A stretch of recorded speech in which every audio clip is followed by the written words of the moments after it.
नमस्कार फ्रेंड्स, और मैं ही सुजीत वर्मा और आप सभी को वर्मा एजुकेशन पथ में स्वागत है।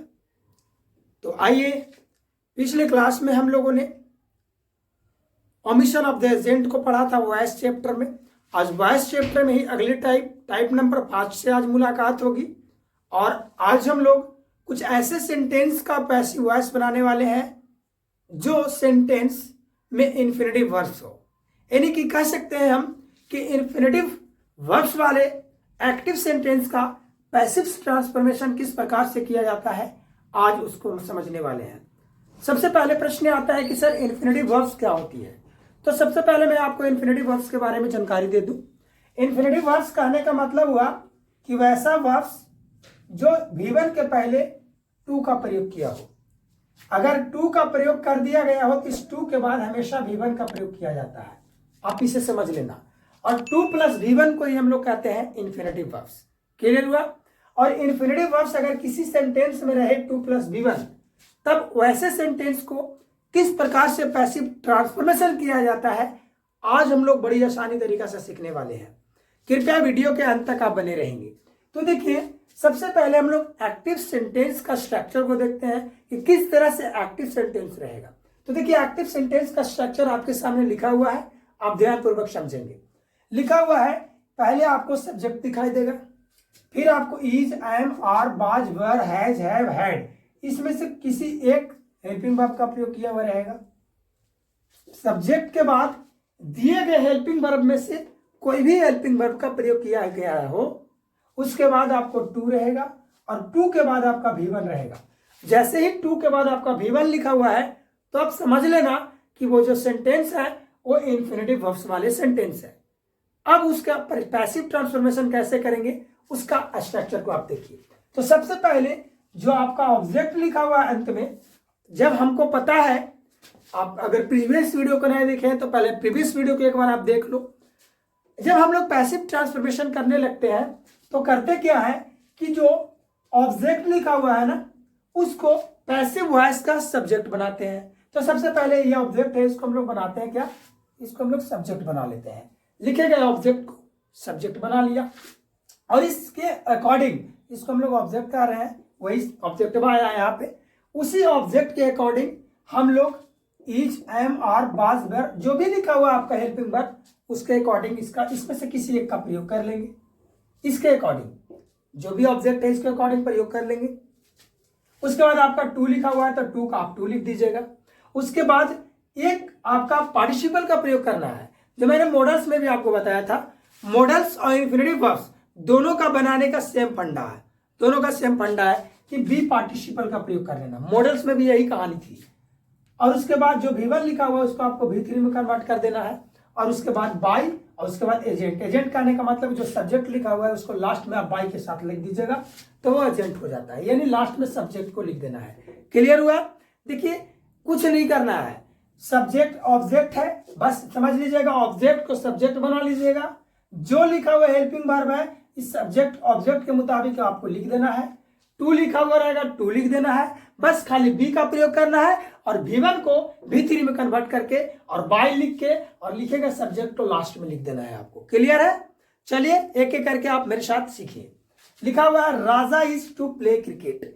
देखिए, राजा क्या है बेटा, राजा ना सब्जेक्ट हो गई अपनी। और यहाँ पे इज क्या है, इज क्या है बता दो आप, ये हेल्पिंग वर्ब है। टू क्या हुआ, यानी 2 + V1 देख लो आप, ये आपका इन्फिनेटिव वर्ब्स हो गया। 2 + V1 इन्फिनेटिव वर्ब्स और क्रिकेट जो हुआ आपका ऑब्जेक्ट हो गया। आज जब इसे पैसिव वॉइस बनाओगे, कैसे पहचानोगे कि इन्फिनेटिव वर्ब्स का है, तो देख लो ना भाई, 2 + V1 है तो इन्फिनेटिव वर्ब्स का है ना। इसका पैसिव वॉइस बनाओ तो ऑब्जेक्ट को आप सब्जेक्ट बनाओ, तो क्रिकेट को सब्जेक्ट बना लो तो लिखेंगे क्रिकेट। इज है तो क्रिकेट के साथ भी इज ही लगेगा, बाज नहीं लगा हो गया, तो लिखेंगे क्रिकेट इज। अब टू लिखा हुआ है तो टू लिख दो, अब बस बी का प्रयोग कर दो, बी। अब प्ले का V1 का V3 में, देखिए V3 में प्रयोग कर लो तो प्लेड हो जाएगा। उसके बाद क्या लिखा हुआ, बाई। उसके बाद क्या लिखा हुआ, एजेंट, तो सब्जेक्ट को लास्ट में राजा हो गया। बन गया आपका cricket is to be played by Raja. तो कुछ करना नहीं है, बस ऑब्जेक्ट को पहले लिख दिया, हेल्पिंग वर्ब जो था एज इट एज उतार दिया अकॉर्डिंग टू सब्जेक्ट, टू का टू लिखा, एक बी लिखा हम लोग, उसके बाद V1 को V3 में कन्वर्ट किया, उसके बाद बाई लिखा और उसके बाद सब्जेक्ट को मैंने लास्ट में लिख दिया, खत्म कहानी। आइए मेरे साथ प्रयास कीजिए। Soni is to sing a song in the party. In the party आपका ऑब्जेक्ट नहीं है, अदर वर्ड्स हुआ, यह आपका सॉन्ग ऑब्जेक्ट हुआ, यह आपका 2 + V1 जो है आपका इन्फिनिटिव वर्ब्स हुआ और आपका ये जो हुआ सब्जेक्ट हुआ। तो इससे आप बनाओगे पैसिव ट्रांसफॉर्मेशन, तो ऑब्जेक्ट को सब्जेक्ट की जगह लिखोगे, यानी यह सॉन्ग आपका आगे लिखा जाएगा, हो जाएगा आ सॉन्ग, इसका अकॉर्डिंग इज, 2 का 2 और बी लगेगा, इसमें रूल्स है, स्ट्रक्चर में देख लो आप। उसके बाद V3 का प्रयोग कर लो, यानी कि सिंग के V3 क्या होगा, संग, उसके बाद बाई और उसके बाद सब्जेक्ट को लास्ट में लिख दो, सोनी। क्लियर हो गया। A song is to be sung by Soni. कोई दिक्कत? आपको अगर समझ में आ रही है तो लाइक से कमेंट जरूर करेंगे। अगला है sentence, they had to play cricket match.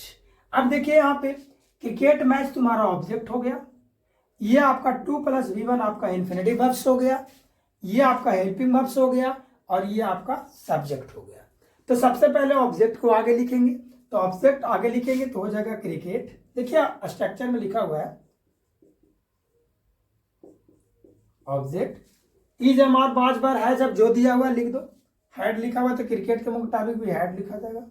उसके बाद टू, उसके बाद बी लगा दो, बी V1 को V3 में कन्वर्ट कर दो तो प्लेड, उसके बाद बाई और उसके बाद सब्जेक्ट को लास्ट में। तो दे का ऑब्जेक्ट के रूप में लिख रहे हैं तो ऑब्जेक्टिव केस क्या होता है, दे का देम।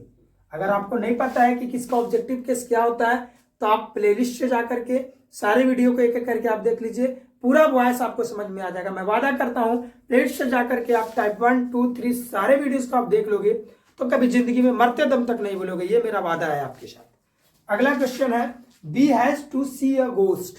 अब इसे बनाओ, अ गोस्ट हुआ, अ गोस्ट ऑब्जेक्ट हुआ है ना, तो इसे ले आओ आगे, हो जाएगा a ghost has to be, see का V3 हो जाएगा सीन, उसके बाद बाई और बाई के बाद क्या हो जाएगा क्रिकेट। तो अपनी बनकर तैयार हो गया क्या, या ghost has to be seen by, sorry B लिखा हुआ है यहाँ पे, अस हो जाएगा, बी का क्या हो जाएगा us, a ghost has to be seen by us. उसी तरह से लिखा हुआ एक, be were to writing a book, ठीक है, यहाँ पे सॉरी राइट हो जाएगा, क्वेश्चन गलत लिखा हुआ है। क्वेश्चन है B were to write a book. अब इसे बनाओ, तो अ बुक हो गया ऑब्जेक्ट, तो ऑब्जेक्ट को सब्जेक्ट बनाओ तो हो जाएगा अ बुक, बार लिखा हुआ है बी के अकॉर्डिंग, हम अ बुक के अकॉर्डिंग वाज लिखेंगे, a book was to be, write का V3 हो जाएगा रिटेन और उसके बाद बाय और V का क्या हो जाएगा एस। इस तरह से हमारा पैसिव ट्रांसफॉर्मेशन बन गया, a book was to be written by us. आप यहां तक चीजों को लिखिए, इसमें मैं थोड़ा सा आपको बताऊंगा। देखिए जरा सा ध्यान दीजिए, इसी में पार्ट बी के तौर पर है एक और स्ट्रक्चर है, जरा सा इसको आप देखिएगा।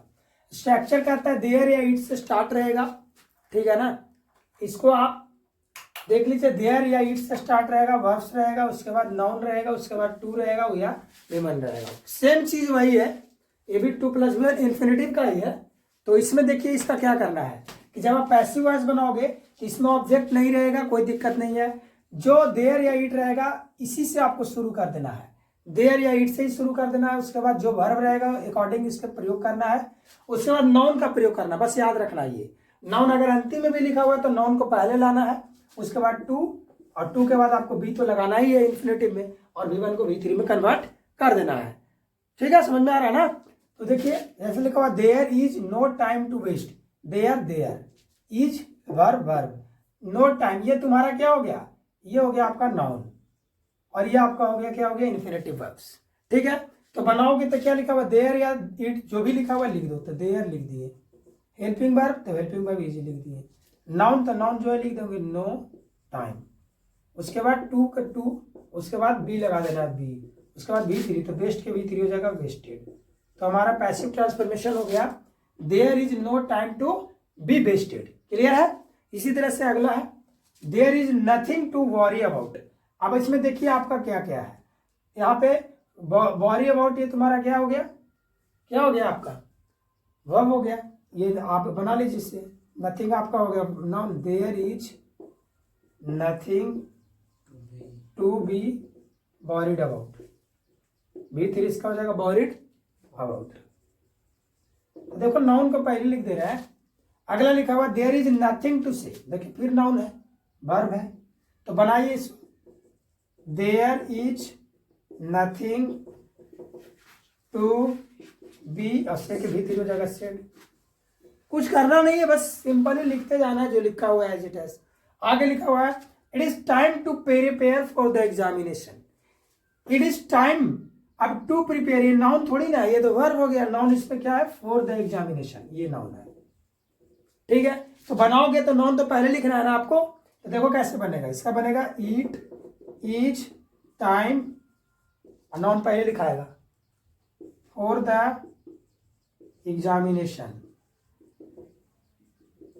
उसके बाद टू बी प्रिपेयर्ड।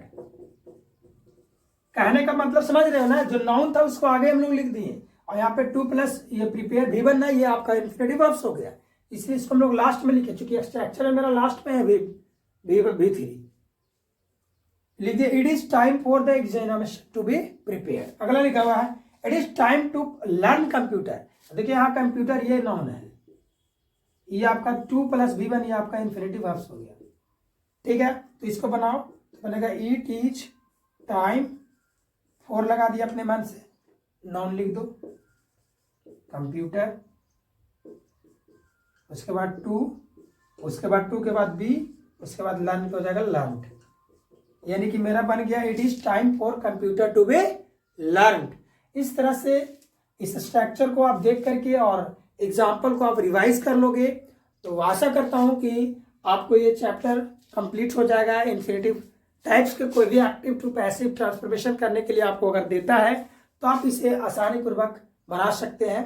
तो चलिए अब अगली टाइप्स में मुलाकात होगी नेक्स्ट वीडियो में। आज के लिए यहाँ तक। अगर आपको समझ में आया हो तो लाइक शेयर कमेंट जरूर करेंगे, आप कमेंट्स करना ना भूलें। Thank you for watching this video.